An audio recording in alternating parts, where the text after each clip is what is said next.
I'm so glad you're here. Let's start.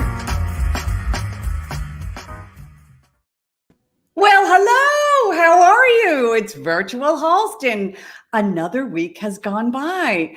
The weeks go by so quickly. The days are endless. And then the weeks go by very quickly. Doesn't it seem like just 2 seconds ago, Andrew Reynolds was here? It's so crazy. Anyway, I want to welcome a lot of our new viewers because I think because of Andrew Reynolds, we got a lot of younger viewers. And I know a lot of you are out there and you're very excited to see Mercedes Ruehl and Michael Urie. Mercedes Ruehl, our first Oscar winner. We're very excited. So what's going on? Well, of course, my Ardell Wispies, which sponsor me. So thank you so much. I can't tell you. I live for the Ardells. And I have my adult beverage. What am I having? I'm having a dry Riesling. A dry Riesling. I want to do a shout out to my Bob Fest friends who are here with me every weekend. Not every weekend, I mean every week. And what is going on with me? Well, I'm very excited. A little nervous, but I'm very excited. I'm going to leave New York City for 2.5 days. I'm going to go to Little Compton, Rhode Island. Doesn't that sound like a place that Emma Thompson would be from? Like, oh, I'm from Little Compton. Yes, it's like an E.M. Forster novel. Look them up. Anyway, Google them. I'm very excited, but I'm a little nervous. I haven't done the travel yet outside of this global pandemic. So wish me well. I will, of course, be social distancing and masked. I'm going to do it all very safely, but it's going to be a bit of an adventure. And speaking of an adventuresome person, he hasn't climbed every mountain, but he has forded every stream, every live stream. My partner in crime. Let's bring him in. Jim Caruso. What is wrong with you? I think I'm so excited about, going out of town. Little Compton. More nutty than usual. Are you straight out of Little Compton, Julie? I'm straight out of Little Compton. Gangsta Halston. Do not throw gang signs on Virtual Halston. I don't think it's your crowd. No, I don't think so. But I'm not sure. By the way, Straight Outta Compton was one of my favorite movies. Well, I know it doesn't seem like a Halston thing, but I loved it, and it should have been nominated for Best Picture. That's all I'm going to say about that. But Jim, how are you? I'm well, Julie Lynn. Things are going well. I'm so glad. Things have been, perking along. I'm doing that new concert series at Birdland, a virtual concert series called Radio Free Birdland. And I'm part of it. You are part of it. Oh my gosh, it was so fun to have you there. But we're doing a beautiful 3-camera shoot for all these performers. And I'm hearing echo. Ruby, is that okay? And some great Broadway stars, some great cabaret stars. This next week, Billy Stritch will be seen on BroadwayWorld.com. And it's just a great series. Beautifully shot, beautifully lit, no audience. So no audience. I remember when I did my comedy act for no audience. It was very peculiar. But my act will be September 17th. So I'm urging everyone from Virtual Halston, because, a lot of viewers that we have, they watch our show, but they're kind of like, who is this crazy lady? Do you know what I mean? It's like, who is she? Particularly the younger people that were here last week. Seeing Andrew Reynolds, one person actually wrote to Ruby, I think, who is this lady? She's awfully funny, this lady. Actually, what I want to tell my viewers is that I died actually 8 years ago. This is a hologram, but it's a functioning one. Anyway, September 17th, so that's great. We still have the Imitation of Julie contest. That's right. Please. Who out there? Somebody I know. We've gotten some great tapes, video and audio tapes of people, mostly men, doing their impressions of Julie Halston. So if you have a little, that little trick up your sleeve, be sure and let us know. Write to this Julie L. Halston at gmail.com. I want to Sure. hear your audio tapes. Yeah. Yes. Yeah. And if you have a video, a visual as well, that would be crazy. Oh, God. That Some would be wigs, some lashes. But Julie, here's the really exciting news that I haven't even told you yet. Oh, So okay. get ready, gird your loins, Okay. as the kids say. Yeah. We've been trying very hard to expand the viewership here at Virtual Halston, and it's been great. And every week is better and better, and very exciting. But we just added a new platform to the show, and it is BroadwayWorld.com. So as of now, I know, Julie Lynn, I know we've been talking about this for a long time. I'm dancing. I love it. Hundreds of, don't they have like hundreds of thousands? They have like thousands and thousands and thousands. Right. Yes. Well, here's the thing. When we added Broadway World to my pajama cast party, which I do every Monday, thanks for that plug, it added like 4,000 or 5,000 viewers each week. So, I mean, all of a sudden we feel like, we're on the Oprah network. It's fantastic. And it opens you up to so many great people, so many theater fans who will certainly know you from all your Broadway experiences. Yes. So as of right now, we're being seen by hopefully truckloads of Broadway fans on BroadwayWorld.com. So thank you, Rob Diamond, for giving us the thumbs up. And, my gosh! No, I'm very excited. I feel very verklempt. I really do. I have to say thank you, Rob Diamond. Thank you also to BroadwayWorld.com for being so supportive in general for all the things that we've been doing. I mean, they've just been extraordinary. They really have. And they have here's the thing. Up to the plate.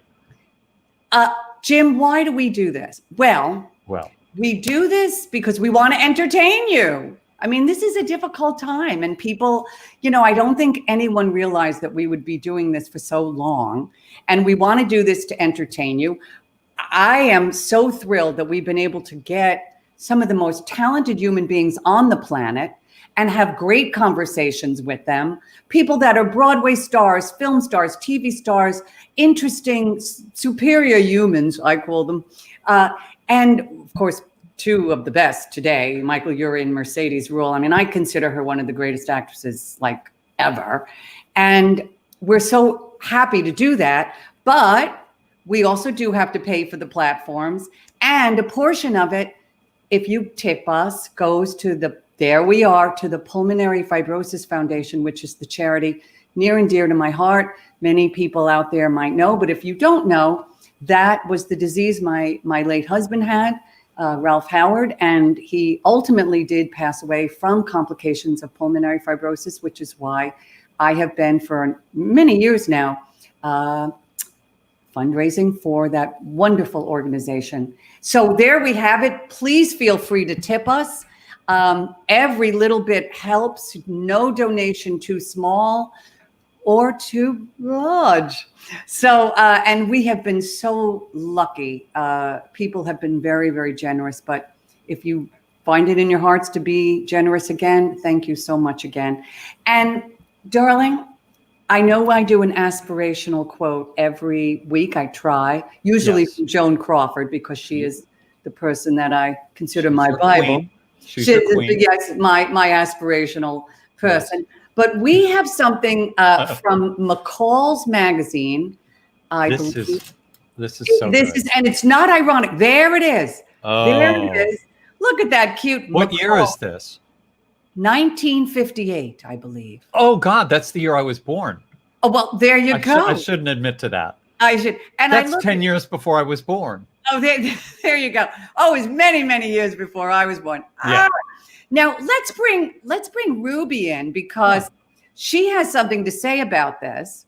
Ruby, where are you, Ruby? Julie. Because it's a breath of fresh air. You found that cover because, Jim, I found out something about Ruby. I didn't know this because, she's doing everything. She has a beauty and lifestyle channel of her own. Tell us a little bit about it, Ruby. I do. Well, it was quite the exciting week. Speaking of Broadway World, they did a feature on me this past week regarding my producing business and my own show that Jim and I are launching within about a week and a half. And they did some digging on me and they found out that I do have a YouTube channel that's primarily revolved around beauty and lifestyle. It's like one of my hobbies, but fun fact, I've been making videos on that channel. They're not live anymore, but I've been making videos on that channel since I was probably 10 years old. But back in 2017, I became a YouTube partner and became monetized. So now it really is like a part-time job. I was filming actually all day for it today. I kicked my boyfriend out of the living room so that I could have space to film. So it's fun. She's annoying, Jim. No, she's annoying. Okay. Yeah. I love her. Well, she's 21. And she's 21. She has a career. She has a better career than we do. She's been doing this since she was 10. I mean, what are you, baby June? What is going on? This is crazy. What were you doing at 10, Julie? I barely knew my name. I just think I was like in a corner of a classroom, just standing there frightened. Do you know what I mean? You weren't acting? You weren't performing in the school plays? Actually, by the time I was 9, I think I did know that I wanted to be an actor because I did see the movie of West Side Story when I was very little. My mother dragged me. Oh. But the thing is, I really was It's a good show for you, by the way. It was a good show for me. I want to play Bernardo. But no. And I loved it. But at the same time, I really was a shy kid. So even though I listened to the album and I, wanted to be an actress, that doesn't mean I had the personality developed yet or anything. And I was really kind of a dork. Well, I still am. I mean, let's face it, I'm still am. But I honestly can't imagine you at 9 years old. I don't know what that would be. It wasn't good. I'm going to say it wasn't No, good. me too. I was a And complete I'm not creep. saying 10-year-old Ruby on YouTube was good either. I don't know what I thought giving beauty tips. I just thought it was something that intrigued me. So I'm not saying I was good. Julie, you didn't know me back then, but Jim did. I wanted to be Liza Minnelli. So I had a pixie cut.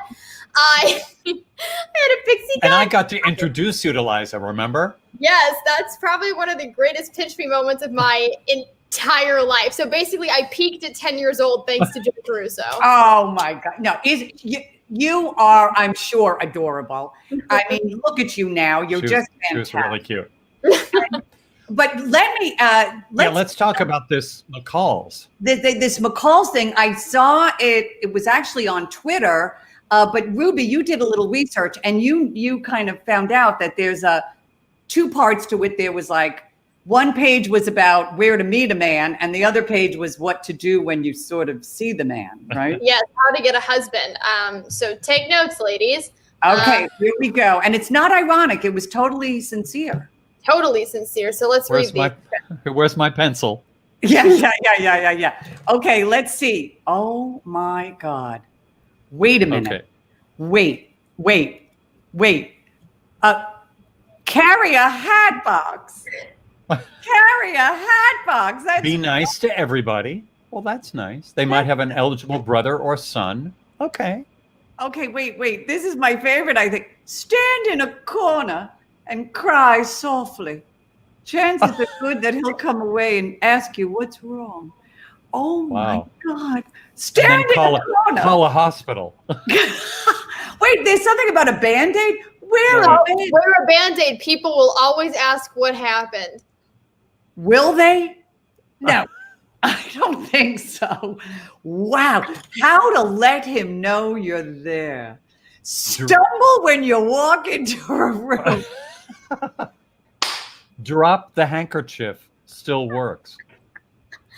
I like number 24. Don't be afraid to associate with more attractive girls. They may have some leftovers. Oh, God. Leftovers. Wait. So is this good?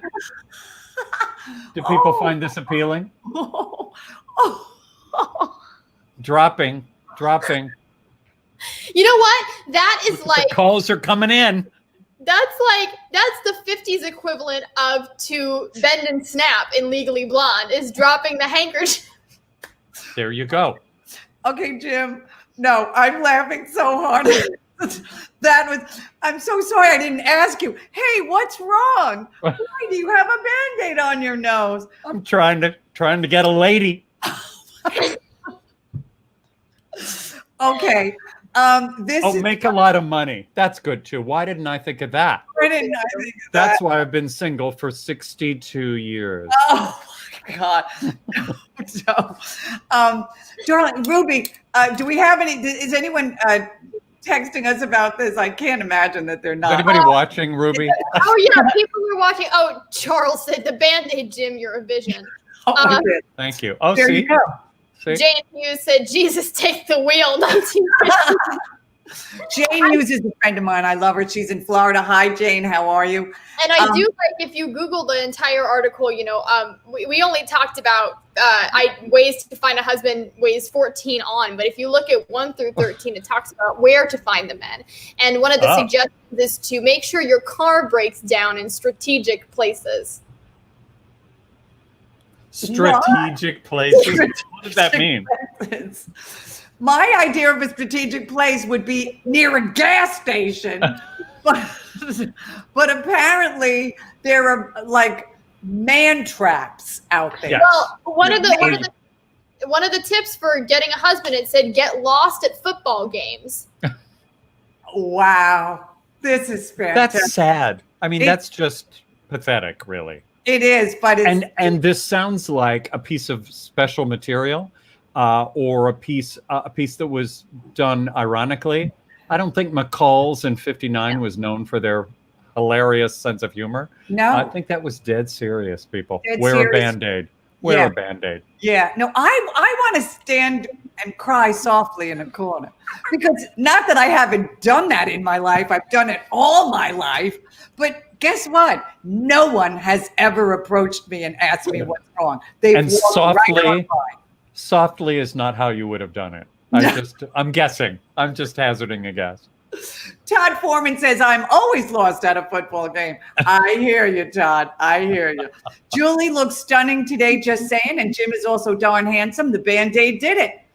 Who was that? Bobby Ducharme. Oh, my goodness, from California. There you go. This is fantastic. Well, darling, this was fantastic. Ruby, congratulations on your show. I know your first guest, her first guest, Kristen Chenoweth. Who's that? Congratulations on your show, all the publicity, your YouTube channel. You're amazing. Also, a shout out to Ruby. She actually was the tech director for our Pulmonary Fibrosis Foundation walk recently, and she did a brilliant job. And, she's beautiful. She's successful. She's taken over the world. Bye, Ruby. Bye. She's annoying. Hate her. She's annoying. I mean, she's a monster. You created a monster now, Jim. You know she's going to forget us in a year. Like, we're going to be like, please. Yeah. I forgot us. Yeah, and I am us. Well, like I said, I died 8 years ago. This is a hologram. You're still alive, at least. Jim, I want to bring on my first guest, because this is someone I absolutely. Oh, it said McCall ceased publishing in 2002. There you go. See, That's what you learn. Live and learn. I'm not going to cry softly over this. I'm just going to be so cheery, because this is one of my favorite actresses in the whole world. To me, she is kind of it. She's a Tony winner. She's an Oscar winner. It's our first Oscar winner. She's a Golden Globe winner. She's a star of Broadway, star of TV and of film. Welcome, everyone. The great Mercedes Ruehl. Hello. Hello. How are you? Did you believe that 1958 McCall? Wait a minute. Somebody sent that to me last week, and you didn't hear them all. Okay. On where to find him, Yes. number 9 is sit on a park bench and feed the pigeons. Just sit on they'll come flocking to you. Yeah. The men. Oh God! Apparently it was on Twitter. I guess that's why people are. Everybody got it. Yeah, it was all over the place.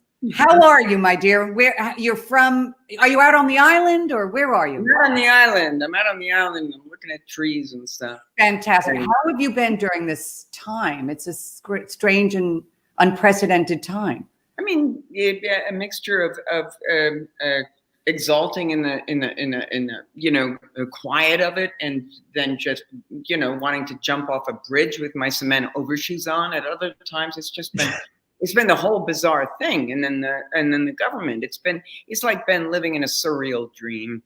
It really is, and you can't believe, as things are getting worse and worse, and then it's the post office issue, and then all the craziness from the government and who's the head, and you just can't believe what's being said, and you just feel like, wow, I guess it is the end of days, but we continue. And artists, that's what I love about this on a certain level, is that artists are doing so many interesting things. Well, here's the good news. The post office thing just keeps coming back. Yes. I mean, the outcry against that has changed things so dramatically that they just keep coming back every day. And we're going to give you this back too. And we're going to give you that back too. Right. And then slipped underneath everything that was happening in the last couple of days was the Republicans discovered incontrovertible evidence that Trump and Putin did collude for his, winning the election. I don't know how that slipped under the table, but it was pretty big news to me. It's monumental. And I do think, and I don't know what will happen, obviously in November, what I hope will happen is bye-bye. The crimes and misdemeanors are going to be listed ultimately, and it's going to be shocking. But the weird thing is, I can't see in Technicolor his staying, and I can't see in Technicolor his going. Because if he does go, he's going to face so many lawsuits that it's going to be like jumping off a cliff. He doesn't want to do that. So the whole thing is going to take so damn long between November and January to come to conclusion. Yes. And, oh, well, here we are. Here we are, and I'm talking to you, and you are our first Oscar winner. I think we have a little picture somewhere of you. There you are. Look at you. I remember when you won that Oscar, and I was cheering. But what I think is fascinating is what you do with your Oscar. What in God's name? How did you decide, I think I'm going to dress up my Oscar? Well, I keep getting these things basically on liquor bottles. I mean, I hate to admit that, but that's where they come from. The first one I found was a serape and a little sombrero on a tequila bottle. And he had that for quite a while. But then Christmas time came around, and that came on a vodka bottle, the hat and the thing at Christmas time. So I just keep getting these outfits courtesy of basically liquor bottles. Liquor bottles. I love it. But that's fantastic. Well, I remember and I watched it replay recently on YouTube, your speech. And one of the things that moved me so greatly was that you thanked Joe Papp and Albert Innamorato, the great playwright, Albert Innamorato. And I'm sure a lot of people don't know who he is now, younger people. But I remember seeing Gemini. It was my first Broadway show. Yeah. And I was so knocked out by it. I went twice. Yeah. And can you tell us a little bit about Albert? Because you knew him. Well, he's a stormy kind of guy, as most playwrights are. Yeah. And he wrote Gemini. He wrote Coming of Age in Soho. That's the piece I did with him at the Public Theater. But he was a really fine writer. He died too young, and he was one of those guys. Maybe he's not going to live in American literature as one of the first, string playwrights, but he was definitely one of the playwrights who nourished the life of significant soil in this country, in theater. Yeah. Yes. Yeah. And gave actors such great parts to chew into. Yeah. Yeah. And women particularly. He gave women good roles. And exactly. He was a sweetheart. He was always putting on weight and taking it off. And he loved opera, and he was tremendously intelligent and well-read. He was a creature, he was an extraordinary creature of his time. The 70s and the 80s. Yeah.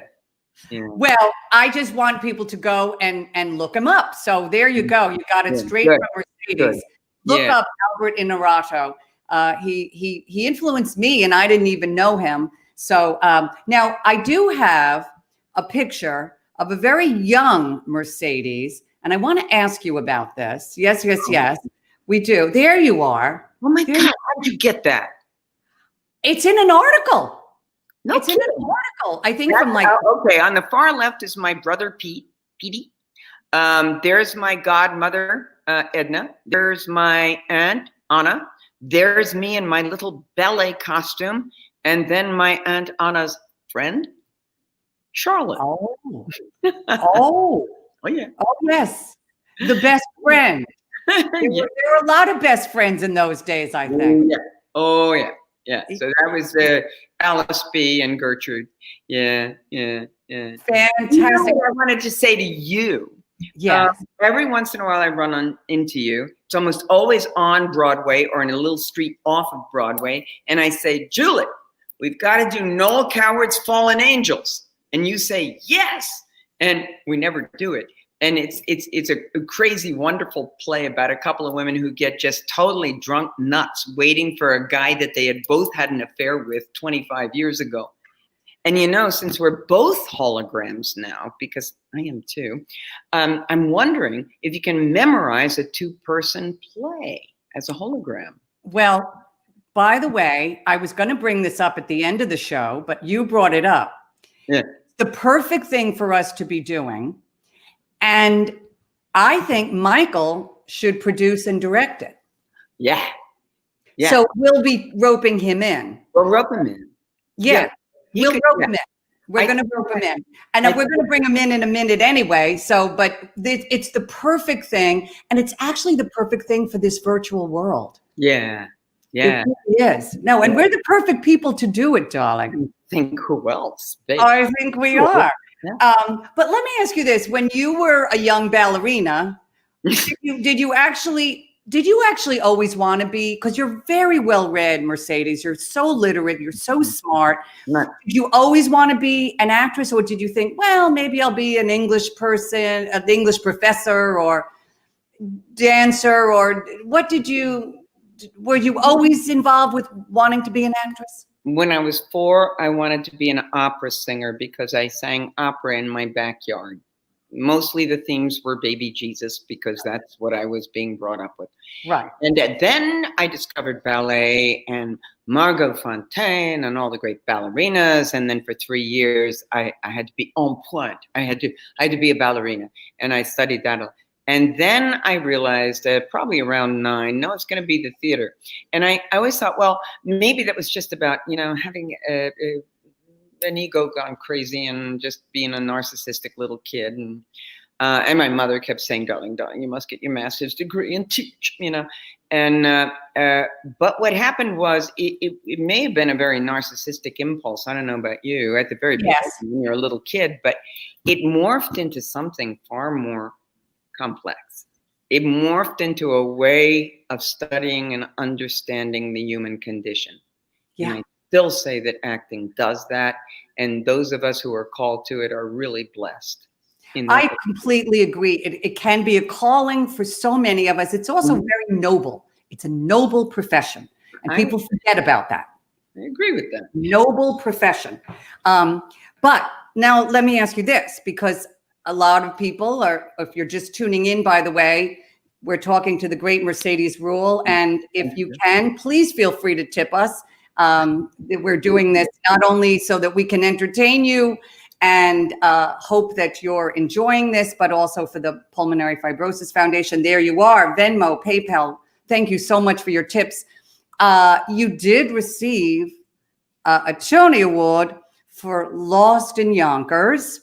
Yeah. And I remember I was actually just beginning, I guess I was beginning my relationship with my late husband, but he had 2 little girls that I used to see on the weekends a lot. And Ralph brought them to see Lost in Yonkers, and they were really little. I couldn't believe that they were going there. And they came home that night and reenacted the entire play for me. Oh, wow. And Lindsay, my stepdaughter Lindsay, I asked her about Bella, and because that's who you played. Yeah. And she said, oh, she was my favorite character. She had issues. She had issues. Okay. And I thought, okay. I think we have a picture of Bella. Ruby, there she is. Bella had issues.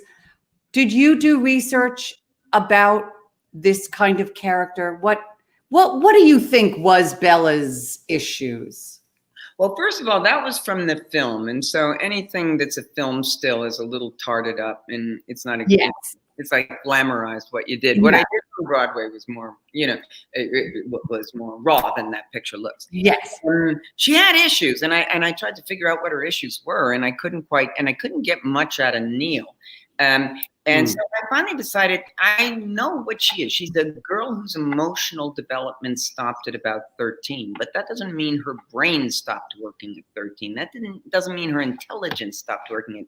She just couldn't understand any kind of emotional relationship beyond childhood and early adolescence. And I thought, well, I gotta have somebody in my mind who's done this. And I thought of Tom Hanks in Big.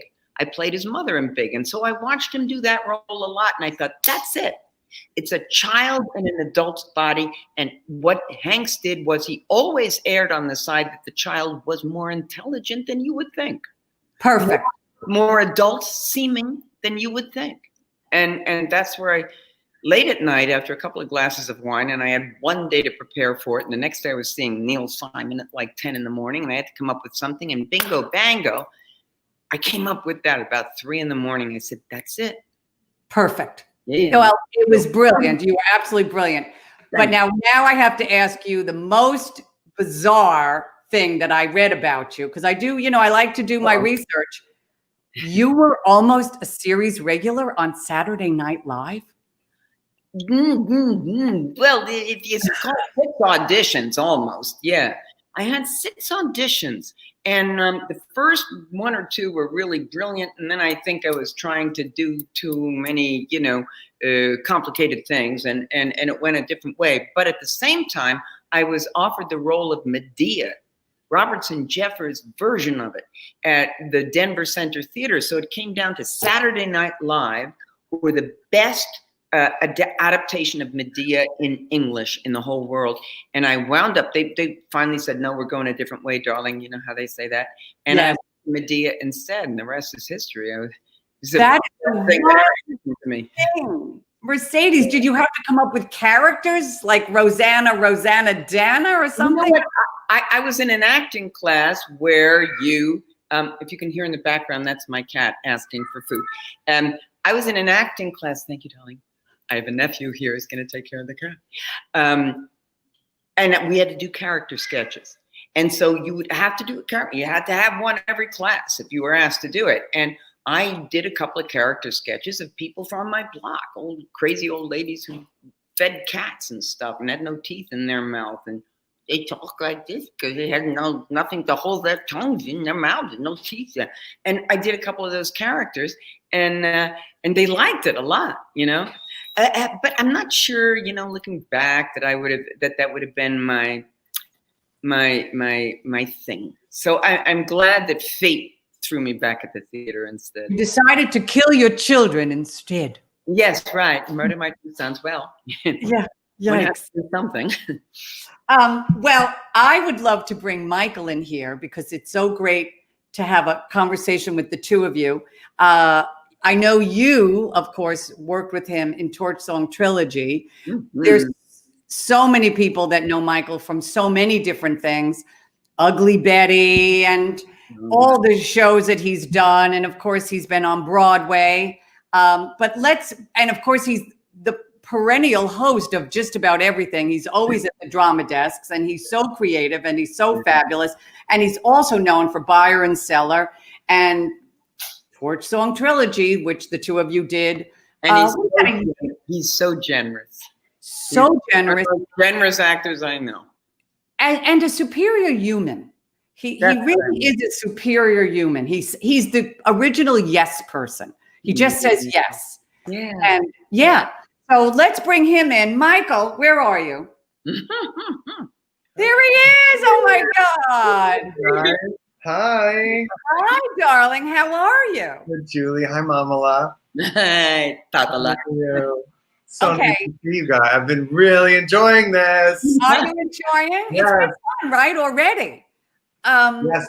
Something that Mercedes did not say that I think is correct is that night where she stayed up late coming up with a character for Bella for her Neil Simon audition. Wasn't that after shooting all day on The Fisher King? Yeah. So she shot all day on The Fisher King, for which she won the Oscar, and then she went the next morning and read for Neil Simon and got the job, for which she won the Tony, which is the same year. Just an extraordinary time, just an extraordinary access in time. But thank you for pointing that out. Thank you.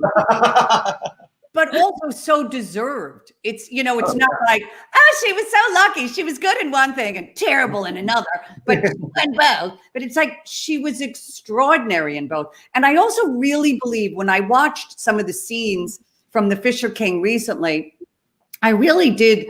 I was so knocked out by Anne. That was your character, Anne. Yeah. And the pain of Anne. But also, you are a movie star. You were a movie star in that movie, but there was so much character in that. It was not a movie star performance. This is an artist. And I think things really, I think you've had a big effect on people. I don't think you know that, Mercedes, but you have had a big effect. That is very, very, very kind of you to say. And I also have to say, I've done many scripts and I've fought people about scripts because they didn't make sense to me or emotional sense or whatever, and have gotten in a lot of trouble over scripts. But Richard LaGravenese, who wrote The Fisher King, wrote it with the surest hand. I wouldn't have changed a single word. It was great. It was great. All right. Now, Michael, I have some questions for you. Okay. So, of course, the two of you have very long Wikipedia pages. And of course, I also said this to Coleman Domingo. I had to go out and buy some more printer cartridges because it was just too long. It was like 9 pages. I can't. I got to go out and buy more printer. You went to a community college and then suddenly you're at Juilliard. What? What? How did that go? Well, okay. So when I was in high school, I had lousy grades and a low GPA. Yeah. And a lousy class ranking because all I wanted to do was theater, and I had drama class. I was in tech theater. I was in dance theater. I was the teacher's aide in the drama department and in acting classes, and I was neglecting all of my other studies. Right. And all through high school, my heroes were my teachers, my drama teachers, and I thought there's no way that I could ever be an actor, but I think I could be a drama teacher, and that's what I wanted to be.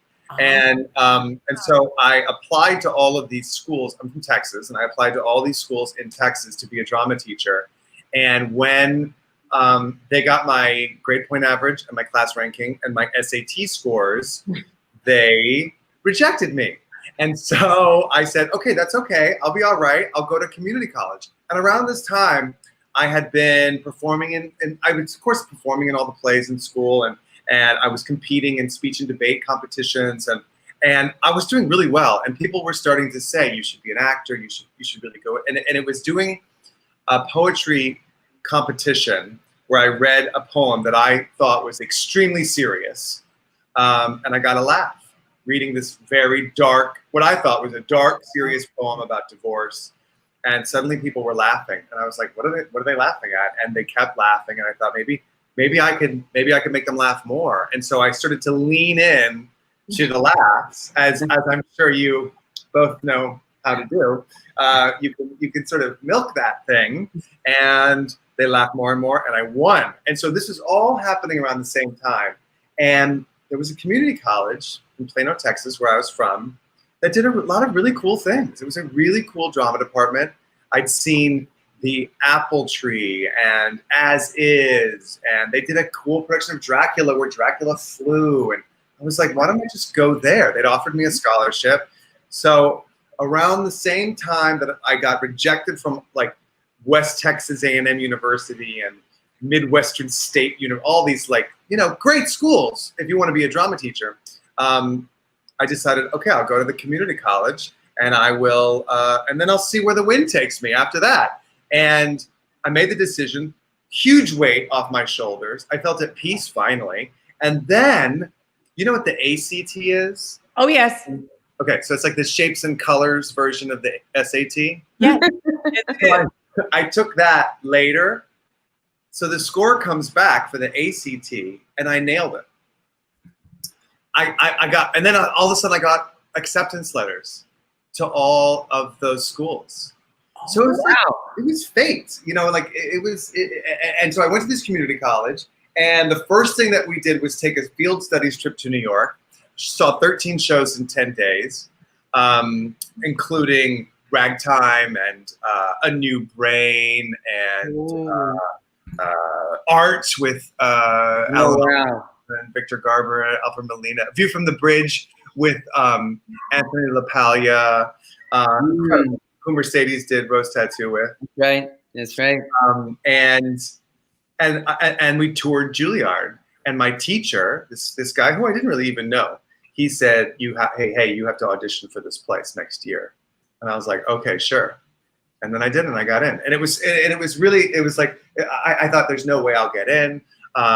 There was a guy that was a year ahead of me, Michael Benjamin Washington, who is an amazing actor who who was in The Boys in the Band. And Yes. He was in my high school a year ahead of me. And I don't think he'll mind me saying this, but he didn't get into Juilliard. And he was my hero. And I thought if he couldn't get into Juilliard, how the hell am I going to get into Juilliard? But I did, and he didn't. That is fantastic. Yeah, so that's what I did. And at community college, we did Three Sisters, and we did Gypsy and God's Country and all these really cool plays. It was a great year, but it was like my springboard. I wasn't ready, when I finished high school, I wasn't ready for New York, but then, the minute I got here on that trip, that was my first time ever here. The minute I got here and smelled that hot garbage. I'm still not ready. I haven't. Every time I go on the Broadway stage, literally, even like during Tootsie, like even after doing Tootsie for a year, I still, every time I had to like open my mouth to sing, I like what she's doing, I was like, I can't do this. I can't do this. And but you do it. Now, then we do know a lot of younger viewers, particularly, I think, became so obsessed with you during Ugly Betty. I think, there you are. Wow. At that. And Michael, you matched the Halston, the virtual Halston colors. That was perfect. And of course, you played Mark St. James, and that's when I became aware of you. I watched a number of seasons. I didn't watch. Was it 4 seasons? 4 seasons. Yeah, we had four seasons. Yeah, but I do remember just thinking you were adorable. You were supposed to just be on like one show, and then you and Vanessa clicked. Vanessa Williams. Vanessa Williams, who is one of the. Mercedes talks about generous. There's no one more generous than Vanessa Williams. That is true. She was like the star, and she was like the villain of the show, and she had this assistant character who, and by the way, like you'll understand this. My character in the pilot was a co-star, not even a guest star, but a co-star. So like when you watch a TV show, the guest star is the person. The guest star is like the murderer, and the co-star is the guy who goes, "He went that way." Right. I was a co-star, and I had a couple of good scenes with Vanessa, but there was no plan for me to stay on the show. In fact, the plan was that she would have a new assistant every week because she was like so impossible. But immediately she was like cool with me. She was like, "Oh, you're the guy. You're the guy. Oh, cool. Nice to meet you." And then I had this idea because I'm always doing too many. I always have too many ideas. My idea was that I would always try to emulate her, try to be her. So I was usually standing behind her, and if she sat down a certain way, I would sit down a certain way. And if she looked over there a certain way, I would look over there a certain way. And some queen on the crew, some makeup or hair person or person or something, she ratted me out to Vanessa. And I found this out years later from Vanessa. But somebody came over and said, Vanessa, that gay kid over there, he's doing you. He's doing you behind you. Just so you know, he's doing you behind you. Ooh. Vanessa, this is why Vanessa is so not just generous, but smart. I bet she loved it. She loved it. She walked right over to me and said, hey, I hear you're doing me. What else can I do that you can do? So suddenly, like, I'm telling her what she can do that I can then do. And they see it. You know, they're watching and they see it work. And they're like, oh, we figured it out. That's the show. That's this little pair. And by the end of the pilot shoot, they put me in the photo. You know, I was in the photo. So, and that would never have. I mean, you can think of a million actresses that would never have allowed that. You know, that would have said, no, I'm not. But you know, actors that, you know, the actors that want everyone to be good. They would, you know, they like, I'm not. If the people around me are no good, then I'm no good. You know, you can't be good alone in a bubble. That never works. Yeah. And it's sad when I see performers who only are happy when everyone else is diminished. And there are many people like that. Eventually I'll name names, but not tonight, but eventually I'll name names. But that's the thing, that you always want to be with the best. And I just figured something out about you, Michael. I think you're the Seth Rudetsky of actors, because Seth is like obsessed with everything and his brain does not turn on. That you're the Seth Rudetsky. I'll take that. He's a brilliant man. Exactly. He's a totally brilliant man. I'll take it. Well, I love that whole story about Juilliard and the community college. And I think it gives people something, in a sense, to think about, because so many times people go, I don't have access. I don't have access. You can make your way in lots of different ways. You don't have to go to Carnegie Mellon. That's very nice. Let's say nobody starts with access. You find access. You find access. Yeah. Sheer will. Yeah, exactly. Now, I know, Michael, you keep in touch with a lot of the Ugly Betty people.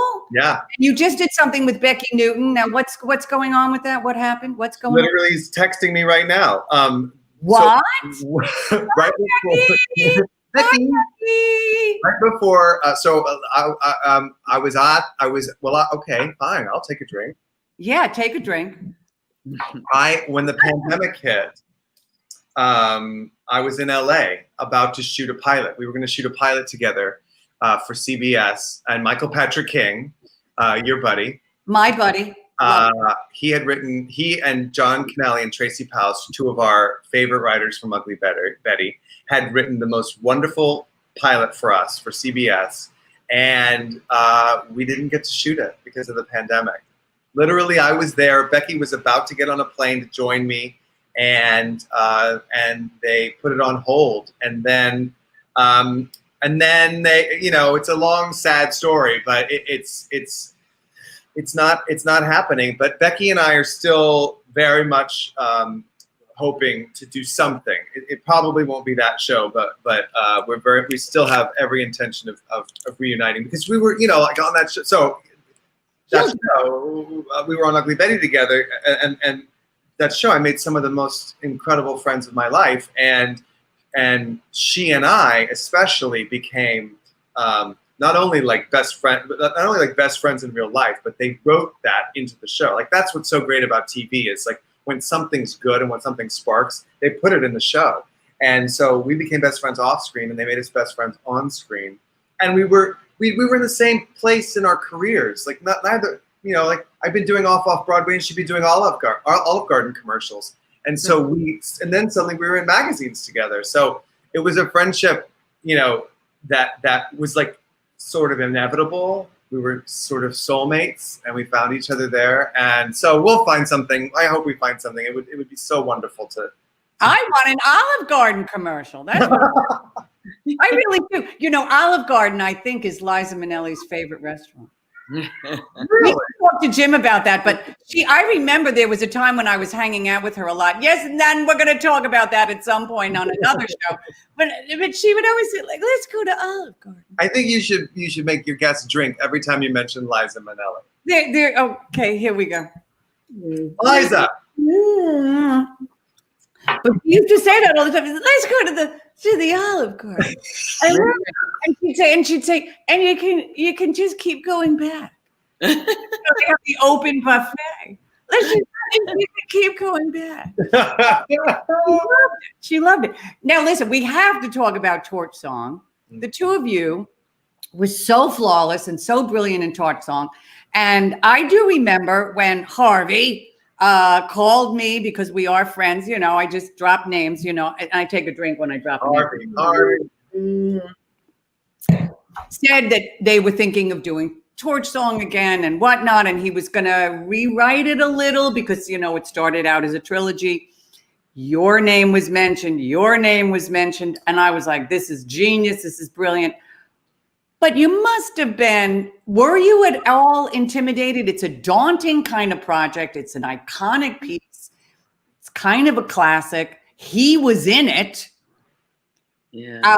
And Mercedes, you know, Estelle Getty, and so many women have wanted to do that role. It's an iconic role. How did you feel when you were approached, Mercedes? I mean, did you want to do it right away? Yeah. Or yeah. Right away. But, you know, I certainly knew I wasn't going to do Estelle Getty. Right. Because Estelle is Estelle, you know, and you don't want to see that again. Not that it wasn't wonderful, but it wasn't neat. Right. It took a while to convince everybody that the take I had on Mama Love was a viable take. But I knew Michael got it from the very beginning, and that helped a lot. He just got it. You know, because look, just to take this off of Torch Song for a second, I'm working on the Gin Game with Harris Yulin right now, and that was Hume Cron and Jessica Tandy. Well, I can't do Jessica Tandy, you know, so you can't do these people who did it 20, 30 years before. You have to bring the generation that you are and the perception that you have at this time in your life. When you agree with that, Michael? And Michael had to, I had an even harder job because he had to take Harvey, who was sitting in the rehearsal room, and put him gently and respectfully over here, and then do Michael's version. And how was that for you, Michael? I mean, that must have been intimidating. It was so intimidating, super intimidating. He was really, you know, he was really gracious about it, and he obviously, like, nobody wanted me to do his voice, you know, and everybody wanted something new. The first thing Harvey said on the first day was make something new to all of us, which is very generous and very cool. But I'll tell you, my audition for the play was reading the whole play.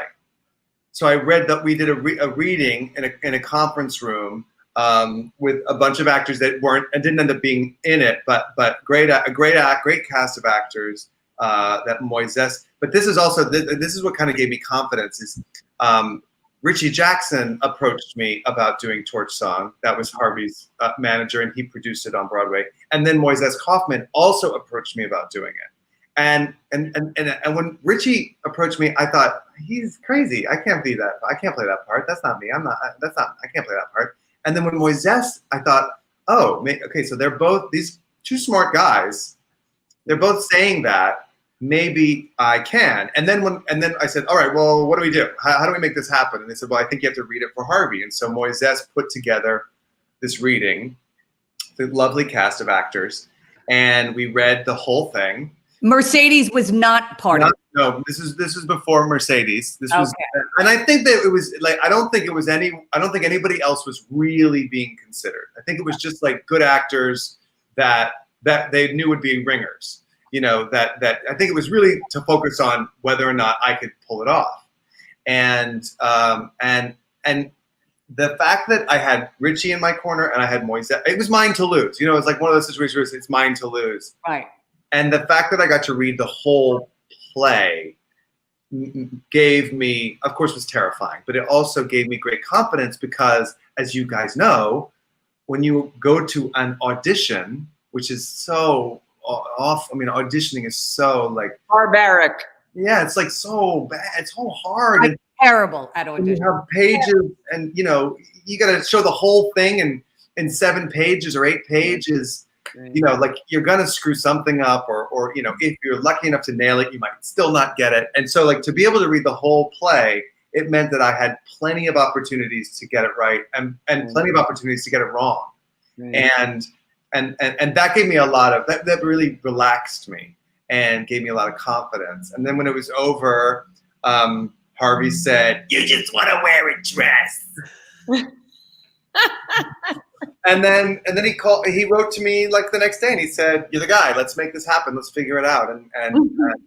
And so because of all that, because I had Richie in my corner and Moises in my corner, and then Harvey had already seen me do the whole thing. Right. It made it a lot easier in rehearsal. I mean, there were times when, like, you know, it was a story about people butting heads, you know. So like we butt heads sometimes, you know, like sometimes we would disagree, and it was great. You know, sometimes we would be in the middle of the big scene where Mercedes and I fight, and Moises would stop me, and I would scream at him, and he would say, "Are you upset with me?" No, I'm still in character. Oh, well, I remember because I remember the original, because again, I died 8 years ago. I'm a hologram. I'm not really alive. And I do remember the original. And of course, I'm friends with Harvey. So I was like but I'm a big fan of yours, Michael, and a big fan of Mercedes. But I sort of, you know, in my mind, it's like, how is this going to be? The minute I saw you both on that stage, I knew all those people. I knew people like what you were doing, Michael, and Mercedes. I've known those women. a lot. I knew the look. I knew what you were wearing. I knew when you opened your mouth. I knew those women. And everything from the original went away. Good. And it became a new play. And could I just say this, Julie, that there was a point in rehearsal, and you'll back me up on this, I know, Michael, where we were doing those really powerful confrontational scenes in the second act, Michael and me. And I just remember a rehearsal where we really it just blew out the ceiling. And I think I felt, and Michael felt, oh, that's it. It goes that far. It's that raw. It's that raw. It's funny. It's good. It's funny. But where it's raw, it's just plain raw. Oh, yeah. That's great writing, too. It's great writing. You betcha. Yeah, it's great writing. And great when you have great writing and a dance partner like Mercedes, it is different every night. It was. I mean, you know, people say, I've even said that about things that weren't really different every night. You know, it's like, oh, it's different every night, but it's not really different every night. Right. And there were other parts of the play that were kind of the same every night, you know, that like you find out and then you're like, okay, I'm gonna make sure I hit that every time. Mm-hmm. That scene, there was no point in planning it because we took what we had every night. You know, we took the show, whatever show, you know, she came in late in the play. And whatever had happened to me up until that point, I just let it be. And whatever she was bringing on, I took in and she took. And it was truly, I was like, what maybe the most organic work I've ever done was that scene those scenes every night. Yeah, I felt that way working with Santino Fontana and Reg Rogers. It's the same, and yet you got to be on your toes. Yeah, they're bringing you something. That might be a titch. Do you know what I mean? Yeah. And they're generous because they know at a certain point you got to hit certain marks. Do you know what I mean? You got to do the leap at a certain point, and it's got to hit that mark. So I find it extraordinary. It's working with artists is again, it's a calling. It's an incredible, noble profession. Mm-hmm. I just want to remind people, if you're with us, if you're listening. Please feel free to tip us. There you are, PayPal, Venmo. This is an extraordinary conversation.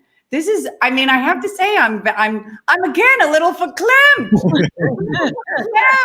That I'm talking to the two of you. Mercedes and Michael, we were just talking about great writing, and Mercedes has had the great privilege of working with Edward Albee, who's one of the great modern playwrights. Can you tell us something? I mean, a lot of people have talked about Edward Albee. He was famously smart, famously brilliant, sometimes cranky, I would imagine. But can you tell us something about working with him and knowing him? Because I think you were also friends with him that might be surprising to people that they don't know about Edward Albee. Okay, so he had a childlike tender side. And I first discovered that when we were doing The Goat on Easter Sunday, and our stage manager set up an egg hunt all through the backstage. And my 5-year-old son was there and a couple other kids. And I have a picture of Edward and my son discovering the same egg at the same time and going at it with the same fierce look in their eyes. I have a picture of that. Wow. There was a child in him. But yes, he could be cranky. He could be very cranky. And he could be all kinds of things that were a little hard to take, but he could also be about the most generous person in the world. I mean, when my father died, I was living out here in East Hampton. It was announced, I didn't even know it was going to be in the East Hampton Star. And that morning, Edward called me about my father. And he called me every Christmas morning to see how Jake, what happened with Santa and all that stuff.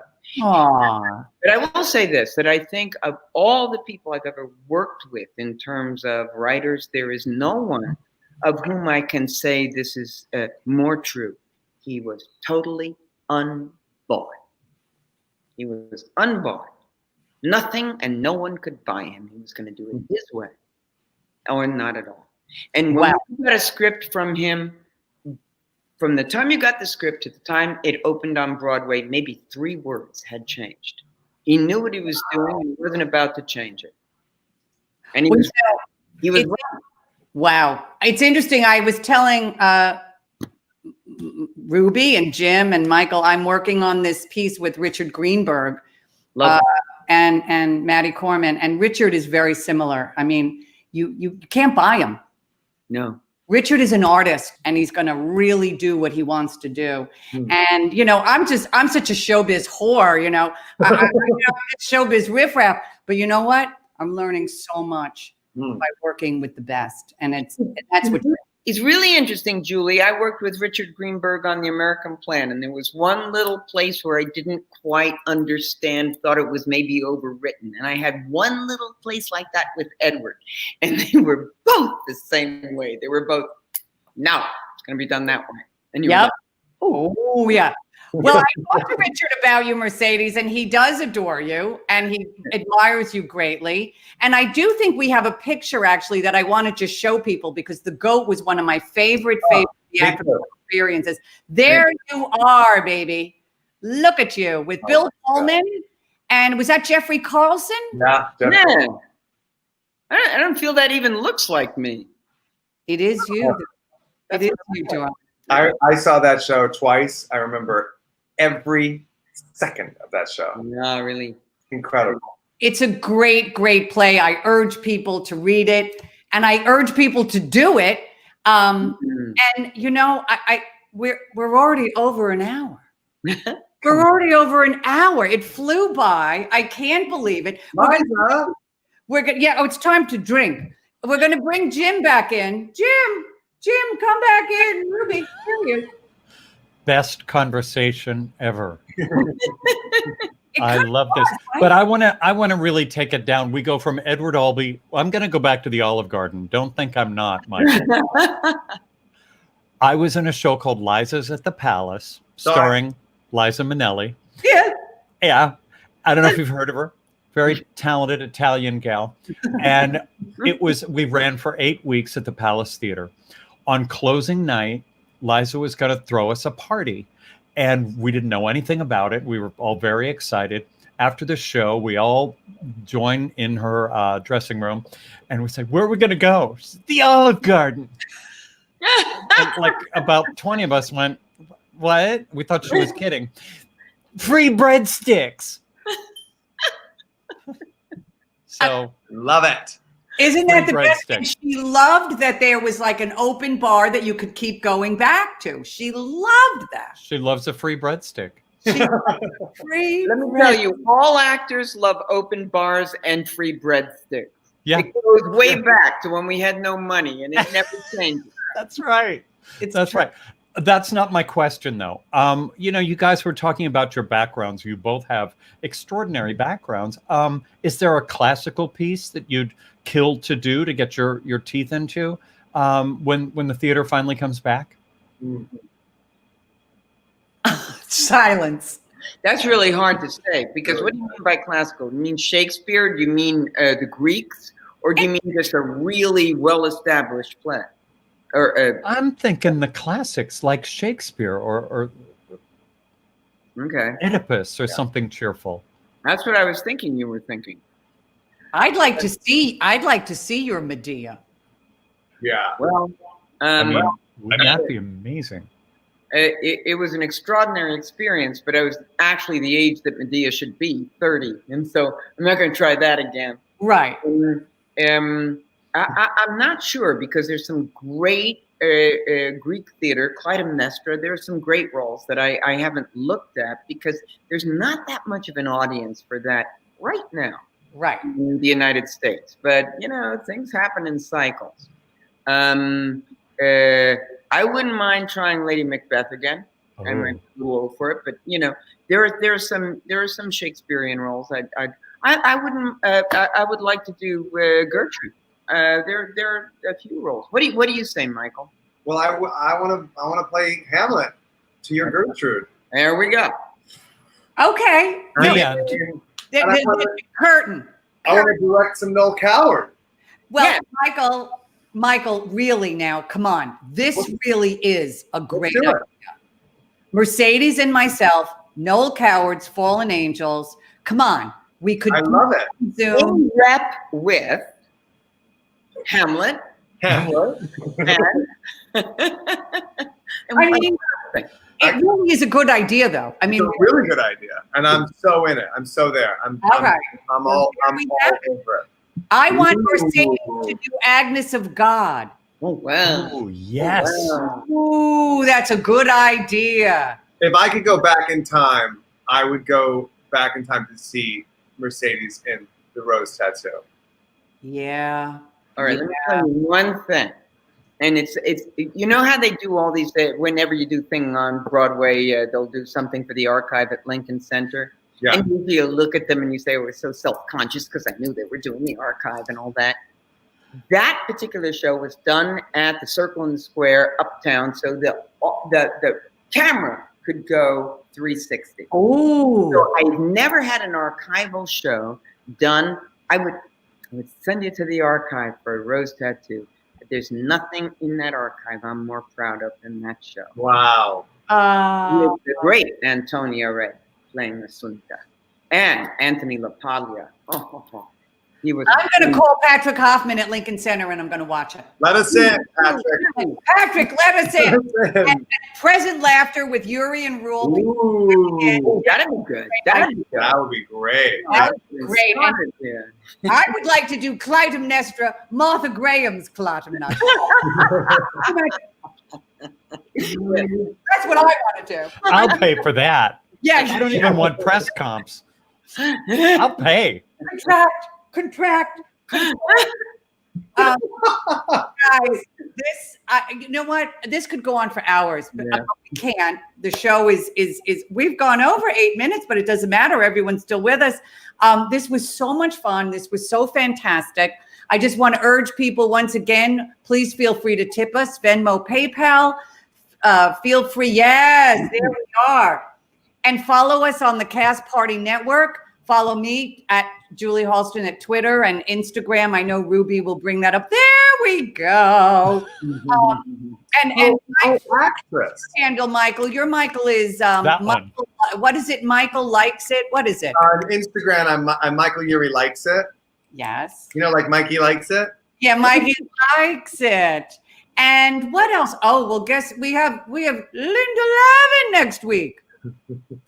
We're getting, I'm telling you what's great. I have to say, you know, when we started this, it was kind of like, oh, who do we know? You know what I mean? I was practically interviewing my cats. Buster, what do you think of Broadway. You know what I mean? It was like that. It was really, Daisy, what do you think of the pandemic? People are now calling us. They want to be on the show. It's so great. And that news about Broadway World carrying us is going to be exponentially amazing. So thank you, Rob Diamond. Thank you, everyone. This has been amazing. Mercedes, mwah. Well done, Julie. Well done. Let's do. And Michael will talk. The Seth Rudetsky of actors. We're going to go to the Olive Garden. And Ruby, thank you as always. You're the best. Have a great weekend, everyone. Bye. Bye-bye. Mwah. What more is there to say?